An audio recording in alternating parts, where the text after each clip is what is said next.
On Sunday.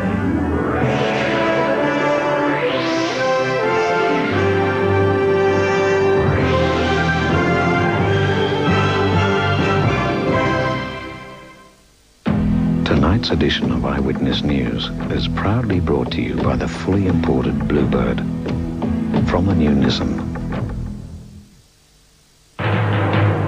This is 10 Eyewitness News with Anne Fulwood. Up for grabs, the blue ribbon seat that could be someone's ticket to the lower house.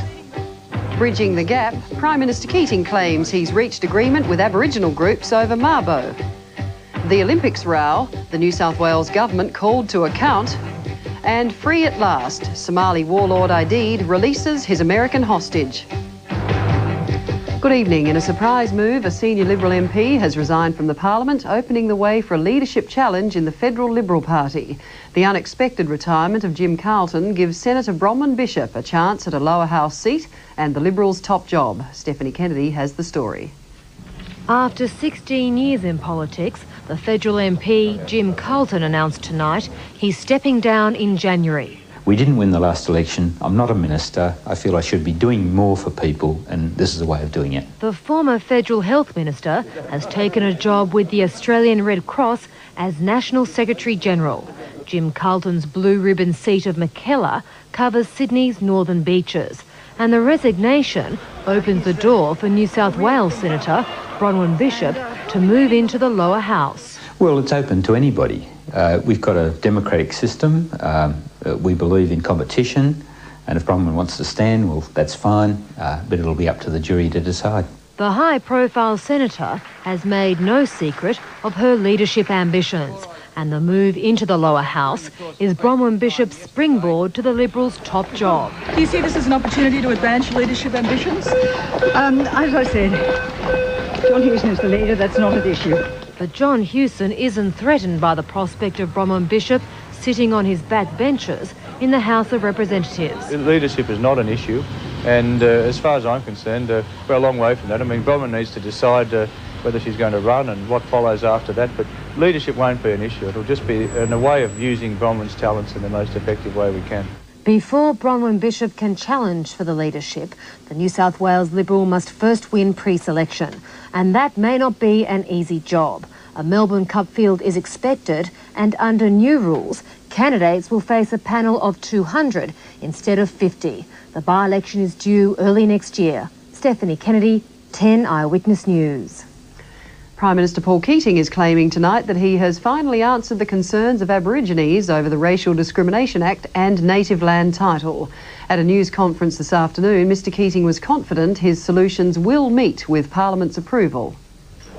After long and detailed discussions with Aboriginal leaders again today, Mr Keating came to a news conference to signal success. They don't want to see any opportunities for any state to override native title, and hence their concern about the Racial Discrimination Act, a concern which we have met. Aborigines will be able to choose between state or federal courts to determine their native title claims.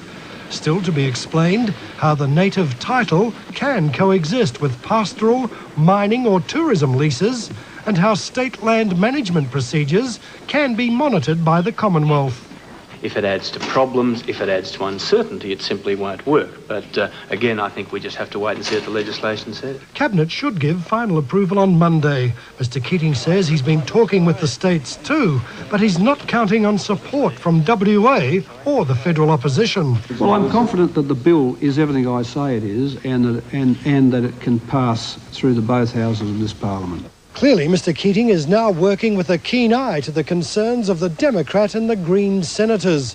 Their support is also crucial if the new wine tax deal is to get through the Senate. In Adelaide, a nervous toast between the winemakers and Democrats after Senator Meg Lees announced support for the package. We believe that it was essential for the industry that we now get some certainty back into the equation. Still far from convinced, the Green senators. The winemakers have again urged their support despite some grape grower resistance in Western Australia.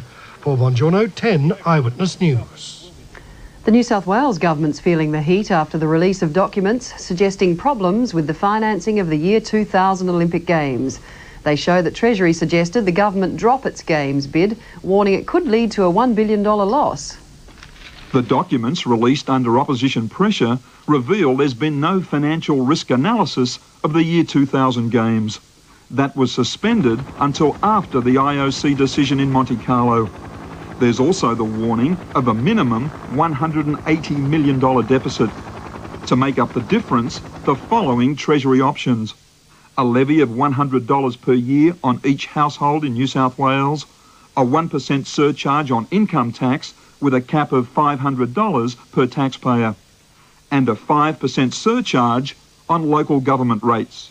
The documents have severely damaged the Fay government's credibility on the Olympics. Premier Fay says there'll be no Olympic tax. Well, that's reassuring, but why is Treasury saying you need these taxes and that the suggestion of a break-even Games is illusory? Why is Treasury saying that you need these taxes to pay for the Games? The risk analysis has been resumed. Paul Mullins, 10 Eyewitness News. Investigations are continuing into an explosion and fire at Sydney's Caltex oil refinery early this morning. More than 30 fire brigade units and bushfire crews were sent to the Kurnell refinery when a tank of spent caustic exploded. At one stage, flames leapt 50 metres into the air. Thousands of litres of foam and water were used to cool nearby tanks. A Caltex spokesperson says there was no risk to nearby residents. It's believed the explosion could have been started by an electrical spark. Former Victorian football champion Maurice Rioli is considering his political future after admitting to pawning parliamentary goods. The Northern Territory's Shadow Sports Minister says he did it to raise enough money to attend last month's AFL Grand Final in Melbourne. Maurice Rioli today made public his Achilles heel. I've got to be honest. I'm addicted to gambling. And people do stupid things. It began when he played football in Perth and continued into his political career. Just before the AFL Grand Final this year, Rioli pawned a parliamentary fridge, television and microwave for $500 so he could be there to present the Norm Smith Medal. I'm glad this is out in the open because, you know, you're being a gambler, you're always, you know, running around, trying to get a bet on. One item, the microwave oven, was brought back to the Assembly in the dead of night. Presumably it was all a very clandestine affair. It must have been after the Assembly shut down for operations at 10 o'clock last night. And, it all smacks of a very smelly operation. Rioli has resigned from the Shadow Ministry. Police will investigate the matter. Tracy Spicer, 10 Eyewitness News. The man who slaughtered a mother, her 2 daughters and a family friend has been sentenced to life in prison under strict security. William Patrick Mitchell used a tomahawk to murder the family at Greenough, north of Perth, in an attack without motive. The mother, Karen McKenzie, was struck 9 times around the head and then raped. The court ordered the details of the attack on the 3 children were too distressing to be made public. In sentencing Mitchell, the judge said he will not be eligible for parole before serving 20 years in jail. A major federal government inquiry has recommended a massive shake-up of Australia's road and rail transport. The proposals include unlimited numbers of taxis, higher bus and train fares, and motorists paying each time they use new roads and bridges. According to Canberra's Industry Commission, urban transport is in serious trouble. Clogged roads, dirty, unreliable trains and buses, and overpriced taxis. People want a better deal, and we think that people deserve a better deal. So the solutions are dramatic and include an immediate deregulation of the taxi industry, possibly with compensation to cab owners for devaluing their licence plates, worth up to $250,000 each. It's totally irresponsible for governments to hold down the numbers and allow that to happen. Open competition should save passengers an average $2 a trip. Private industry could make buses more efficient too, saving up to 40 cents a trip. But most travellers could be in for a shock. People travelling at peak times, people going to and from work, may have to pay more, and perhaps should pay more than they do at the present time. That's because hidden subsidies to bus and rail commuters cost each household $500 a year. Fares should rise to match the true cost of the service. The bulk of commuters on public transport are people who are going to work. They're in employment, they're relatively well off. Why do we subsidise them? And on the roads, the Industry Commission recommends motorists pay as you drive. That could mean more tollways or new technology, like a phone card. Each trip automatically debits the plastic. Run out of credit and the camera catches your number. This Industry Commission report has taken more than 12 months to prepare, and now the public is invited to comment. But it could be years before transport improves. That's because state governments have to make most of the radical changes, and they've tried and failed in the past. Paul Smith, 10 Eyewitness News. When we come back, a tennis star's anger over her attacker's sentence, and Britain's ambassadors of ill will go on the rampage.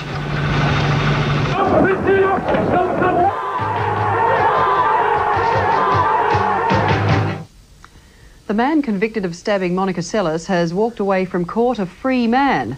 Günter Pasch was given a 2-year suspended sentence by a German court. Seles says she's horrified that Pasch has been released. She suffered a wound in the back when Pasch stabbed her during a match in Hamburg last April. He told the court he'd done it because he was in love with Seles' rival, Steffi Graf. In South Africa, a prominent pro-apartheid politician and a Polish immigrant have been convicted of murdering the ANC activist Chris Hani last April. Prosecutors allege Clive Derby-Lewis and Janos Vallos were part of an assassination plot. Derby-Lewis's Australian-born wife was found innocent.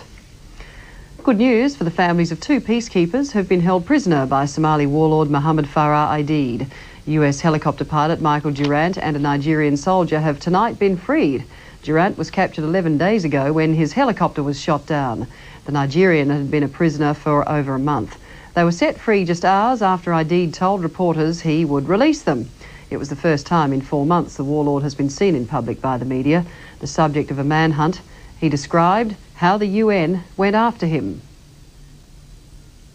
I have been bombarded while I was at my house from the beginning. But after that, I was always in Mogadishu, moving. They never come close. And then they never come close to me.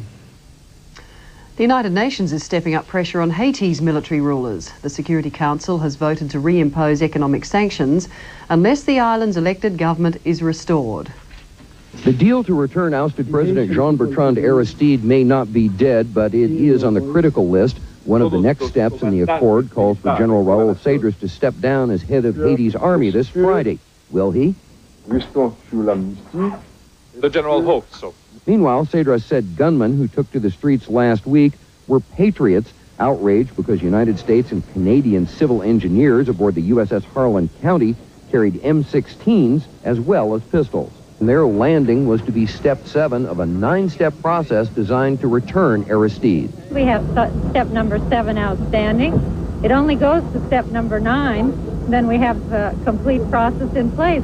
It's bound to get harder as you get closer. But step 8 was Cedras' resignation, and this diplomatic 2-step seemed to be getting nowhere. With hundreds of UN forces still at sea, the commander of the tiny United Nations contingent already in Haiti was sitting tight. We'll proceed when we're convinced that the Governor's Island process is back on track and the authorities demonstrate by their actions as well as their words that our mission will have a secure and cooperative environment to operate in. The military may be facing opposition from some of this country's business people who just want to get on with business, but right now the military's vice-like grip on power in this country shows no sign of loosening. Talks designed to overhaul the world's trading system remain deadlocked tonight. US and European trade negotiators met in Brussels to resolve their differences in a host of areas, including crucial to the GATT talks. But the US is standing firm on the issue of farm subsidies, and it's described French suggestions to put to one side controversial issues such as agricultural subsidies as unhelpful. For their part, the French say that last year's tentative US EC farm trade deal is unacceptable. English soccer has once again shown its ugly side, this time at a World Cup soccer qualifying match in the Netherlands. More than 600 English fans were arrested and locked up in a military barracks by Dutch police in Rotterdam and Amsterdam. Many of the fans had arrived at the stadium without tickets. No admission brought violent responses. Even before the game had kicked off, a lot of them had been deported. The rampage in Holland confirmed the fears of many that Europe's most violent football fans had not changed their game plan. A man who infiltrated soccer gangs in England and then wrote a book about it explains. They think of themselves as defending the idea of the Queen. They're there representing England's honour. So the moment they're provoked, they will respond, and they'll respond very violently. It's that response that has England's honour on the line. It has also disgusted the vast majority of British football enthusiasts who were travelling to Holland in hopes of seeing their team qualify for next year's World Cup contest in the United States. None of them have got tickets. You know, they travel over without tickets. And, you know, cause trouble, and then they know that they're only going to be thrown out of the country. They're not going to be prosecuted, are they? Police in Britain have brought in everything from video cameras to the cavalry to try to discourage violence. At Wembley Stadium in London, officers watch for trouble in the crowd. Partly because of the cameras, violence inside football stadiums has declined. But police say those statistics don't tell the whole story. But that only relates to arrests in and around football grounds during the period of a football match. And what we're saying now is we've identified that there are still problems going on, but they've moved away from the football match, the football ground as a venue, and we know they're still going on. Once again, England is humiliated, and once again, Britons are asking themselves why. Last night on 10 Eyewitness News, we told you about the Serbian orphans facing a cold and desperate winter.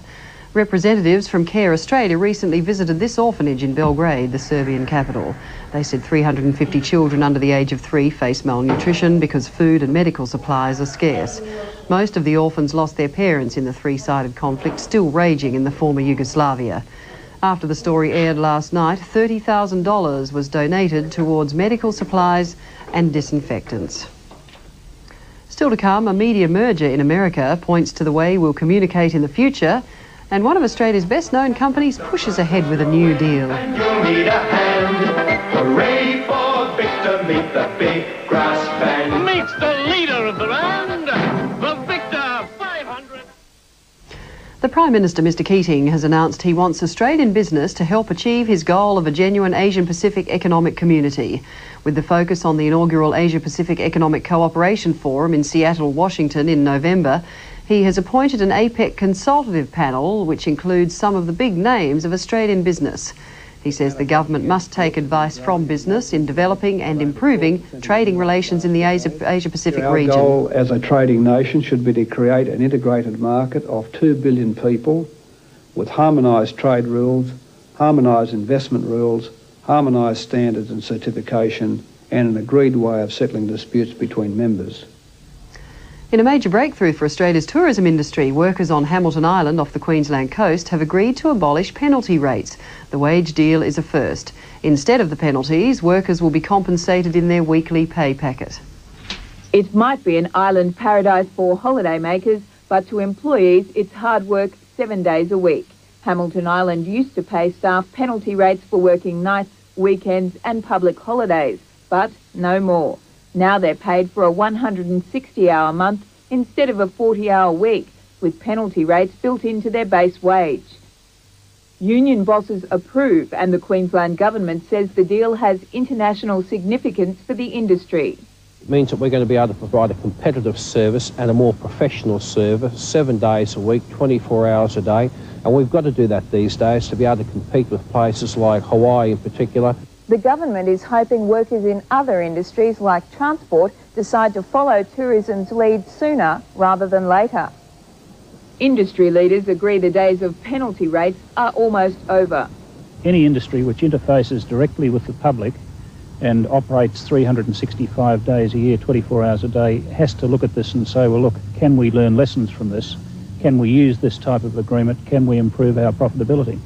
They say better service will mean more tourists and more jobs. Melissa Toomey, 10 Eyewitness News. A second ballot appears to have paid off for Australia's second phone company, Optus.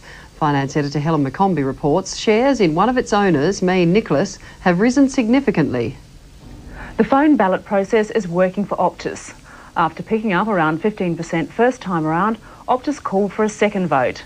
That's now about to close, and the newcomer to the phone market looks set to pick up another 3 or 4% of long-distance business. As a result, the price of Maine Nicholas, one of the Optus shareholders, was pushed up. At the same time, TNT is having an extraordinary run, boosted by briefings News Corporation has been giving to analysts over the last few days. News Corp has revealed that Ansat's making good profits and picking up seats from Qantas. Reports that the federal government might break Australia Post monopoly have also helped TNT and Main Nicholas. Meanwhile, retailer Country Road has posted a $29 million loss after write-offs from the closure of manufacturing operations and a number of stores. 7 will shut in the United States and 6 in Australia as part of a plan to return to profitability. Easy to start and easy to use too. You just relax behind your Victor while that lively engine does the work. And another Australian icon is being sold to the public. Sunbeam Victor, which has 3 businesses, lawn mowers, electrical appliances and sheep shearing products, is being floated. The public sale will cut its borrowings and interest bill, which blew out during the recession. We are projecting our interest will be $2.5 million, which is a long, long way from the dark days of $19 million in 1991. The share market was buoyant. The All Ords up 23 points. News Corporation forged ahead on speculation it might form alliances with major telecommunications groups after the Bell deal in the US. May Nicholas and TNT were strong and Country Road fell 3 cents. That's the latest in business news. And on the currency markets tonight, the Australian dollar's at 66.45 US cents, 43.46 pence and 70.6 yen. Gold in London, $366 an ounce. The FT100's down about 10 points. The Hang Seng closed the day up 119 and the Nikkei rose 44. They call it the Information Superhighway, the path to the communications technology of the future. Today, that path got a lot shorter when 2 leading US companies decided to merge in a deal worth $50 billion. It is the biggest corporate merger in American history, creating the nation's 6th largest company with $90 billion in assets. We will immediately create one of the world's largest information distribution companies with 22 million current telephone and cable customers. Together, the Bell Atlantic Telephone Company and TCI Telecommunications Company will be able to reach more than 40% of all American homes via fibre optic cable. The creation of the so-called Information Superhighway will combine TV, telephone, computer and video technologies and make them all interactive. Stargazer Help Desk, I'm Maya. How may I help you? Users could instantly order from a menu, start and stop a movie, go shopping or to the bank, consult with their doctor and receive video messages. You have 2 new messages. This is Amy Doherty calling from Jimmy's school. This joining of industries is happening in Australia as well, with the recent investment by Telecom Australia in the 7 television network. While the advent of the Information Superhighway in Australia is unlikely for many years, these companies and others are creating strategic alliances in order to position themselves for the future. By some estimates, it could take 20 years to install the technology in Australia and cost up to $23 billion. Andrew Warren, 10 Eyewitness News. After the break, Sharon Stone makes her catwalk debut and Tim Webster tries on all today's sports news for size. Coming up in sports tonight, the controversy as athletics officials ban independent sponsorship logos, just as our scientists forge to the front of the world's race for Olympic gold. And big Tom Moody ready to re-enter the test scene. Oh, great shot. Cool shot. Rain and showers were the order of the day across the country today. In the capitals, Perth had rain, but elsewhere it was fine. Temperatures range from 17 degrees in Perth to 33 degrees in Darwin. The satellite picture shows cloud in the west and the eastern part of the country. On the synoptic chart, you can see the high in the Tasman Sea, which will influence the weather in the eastern parts of the country. Tomorrow, Darwin can expect an overnight shower. Sydney will have a little rain. Canberra will be unsettled. The other capitals will be fine. Saturday's not looking good, though. Perth is going to have a few showers. Thunderstorms are forecast for Brisbane, Sydney and Adelaide. The other capitals should be fine. And looking further ahead to Sunday, Adelaide and Melbourne are expecting a shower or 2. Canberra will be unsettled. The remainder of the capitals will be fine. And just before we go, the movie star Sharon Stone took a walk down the aisle today, all in the name of fashion, though. She stole the show as the surprise celebrity model at the unveiling of French designer Valentino's spring collection in Paris. On the catwalk, she wore a mini wedding dress. Outside, she was flanked by 8 bodyguards who had to keep admirers at bay. It's rather a far cry from her cold-blooded killer role in the film Basic Instinct. Ain't that the truth? That's the 10 Eyewitness News for now. Stay on 10 for Sports Tonight with Tim Webster, and I'll be back tomorrow night. I'm Anne Ford. Hope to see you then. Good night. Tonight's edition of Eyewitness News was proudly brought to you by the fully imported Bluebird from the new Nissan. On Sunday.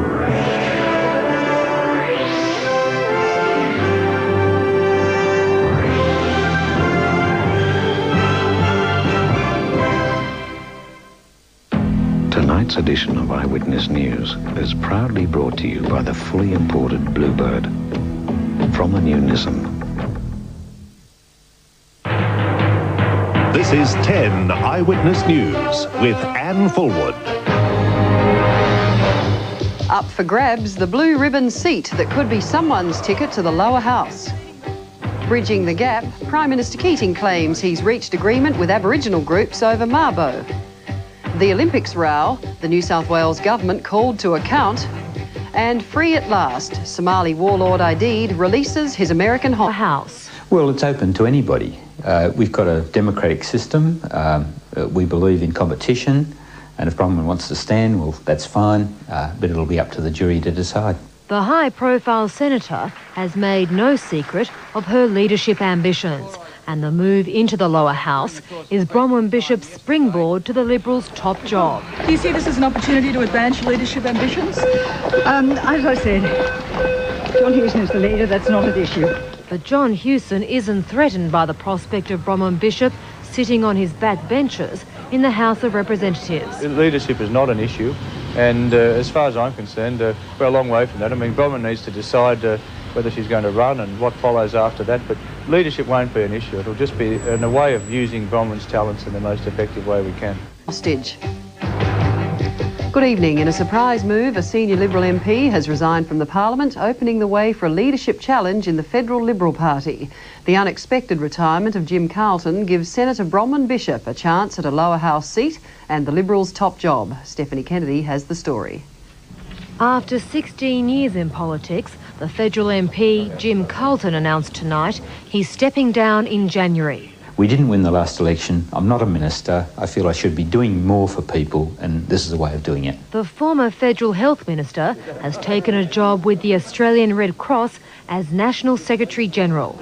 Jim Carlton's blue ribbon seat of Mackellar covers Sydney's northern beaches, and the resignation opens the door for New South Wales Senator Bronwyn Bishop to move into the lower. Before Bronwyn Bishop can challenge for the leadership, the New South Wales Liberal must first win pre-selection, and that may not be an easy job. A Melbourne Cup field is expected, and under new rules, candidates will face a panel of 200 instead of 50. The by-election is due early next year. Stephanie Kennedy, 10 Eyewitness News. Prime Minister Paul Keating is claiming tonight that he has finally answered the concerns of Aborigines over the Racial Discrimination Act and native land title. At a news conference this afternoon, Mr Keating was confident his solutions will meet with Parliament's approval. After long and detailed discussions with Aboriginal leaders again today, Mr Keating came to a news conference to signal success. They don't want to see any opportunities for any state to override native title, and hence their concern about the Racial Discrimination Act, a concern which we have met. Aborigines will be able to choose between state or federal courts to determine their native title claims.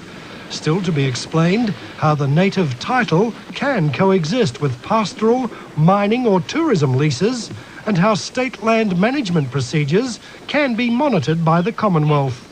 If it adds to problems, if it adds to uncertainty, it simply won't work. But again, I think we just have to wait and see what the legislation says. Cabinet should give final approval on Monday. Mr Keating says he's been talking with the states too, but he's not counting on support from WA or the federal opposition. Well, I'm confident that the bill is everything I say it is, and that it can pass through the both houses of this Parliament.